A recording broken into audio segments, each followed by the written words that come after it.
Hello, here it's Crispy Patty. It's crispy hot out here. Like, you can make some crispy chicken for sure without. It's 115 degrees. I'm sitting on the ground here to get eye level with you.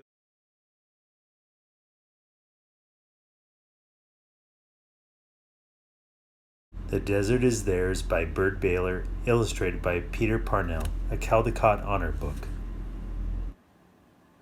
To Baylor Stanley, one of the desert people.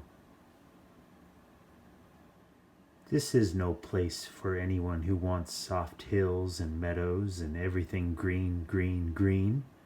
This is for hawks that like only the loneliest canyons, and lizards that run in the hottest sand, and coyotes that choose the rockiest trails. It's for them. And for birds that nest in cactus and sing out over 1,000 thorns because they're where they want to be. It's for them. And for hard, skinny plants that do without water for months at a time. And it's for strong brown desert people who call the earth their mother. They have to see mountains and have to see deserts every day, or they don't feel right. They wouldn't leave even for rivers or flowers or bending grass. They'd miss the sand too much. They'd miss the sun. So it's for them. Talk to Papago Indians. They're desert people. They know desert secrets that no one else knows. Ask how they live in a place so harsh and dry.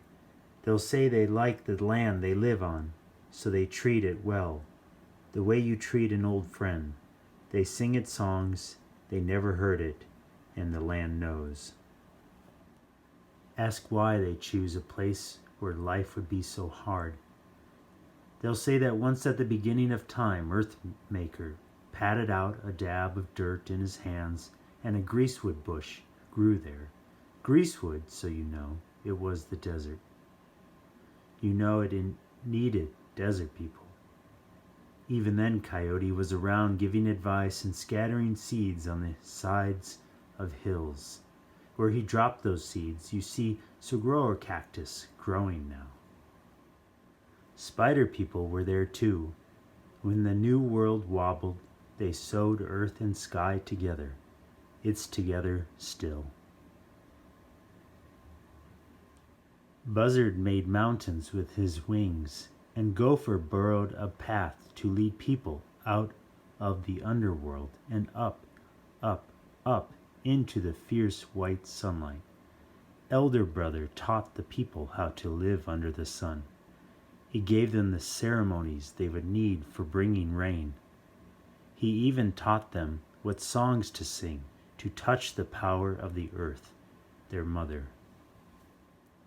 And he taught them to share the land with animals and birds.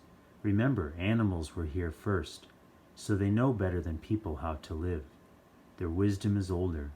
They're more at ease in a desert place, the Indians say. You can tell it's true. Look how Badger burrows into the cool, dark earth, while man has to walk in the heat of the sun. Look how Hawk floats on the wind, while man plods slowly over the rocks.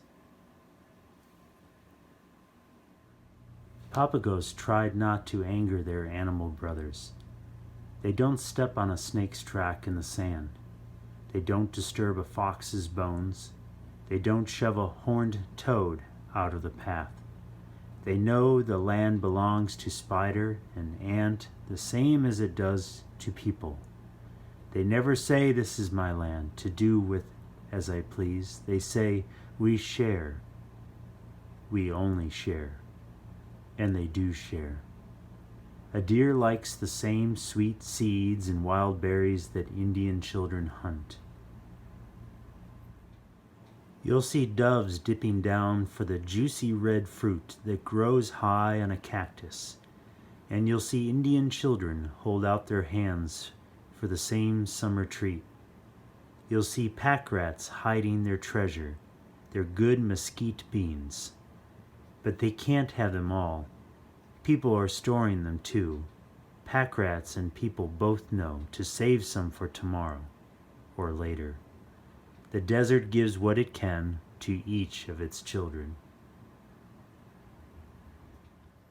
Women weave grass into their baskets and birds weave it into their nests.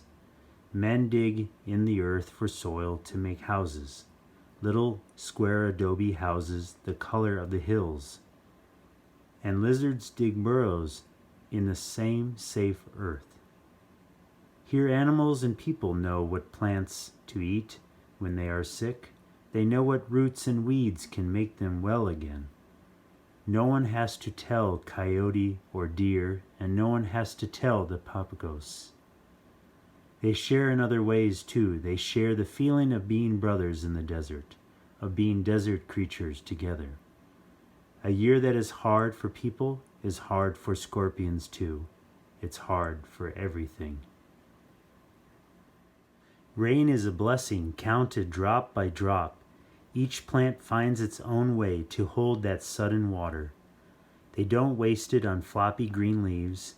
They have thorns and stickers and points instead. Yucca sends roots searching far, far underground, farther than you'd ever dream a root would go. And saguaro is a fat after rain, fat with the water it's saving inside its green stem. Give it one summer storm, it can last a year if it has to. Sometimes it has to. The desert's children learn to be patient. Hidden in his burrow, kangaroo rat spends each long day waiting for the heat to fade, waiting for darkness to cool the desert where he runs, just so he runs sometime. A weed may wait 3 years to bloom, just so it blooms sometime. A toad may wait for months to leave his sandy hiding place and sing toad songs after a rain, just so he sings sometime. Desert people are patient too. You don't see them rushing, you don't hear them shouting. They say you plant happier corn if you take your time, and that squash tastes best if you've sung it slow songs while it's growing. They do. Anyway, the desert has its own kind of time that doesn't need clocks. That's the kind of time snakes go by, and rains go by, and rocks go by, and desert people go by too. That's why every desert thing knows when the time comes to celebrate. Suddenly, all together it happens. Cactus blooms yellow and pink and purple. The papagos begin their ceremonies to pull down rain. Every plant joins in. Even the dry earth makes a sound of joy when the rain touches. Hawks call across the canyons. Children laugh for nothing. Coyotes dance in the moonlight. Where else would desert people want to be?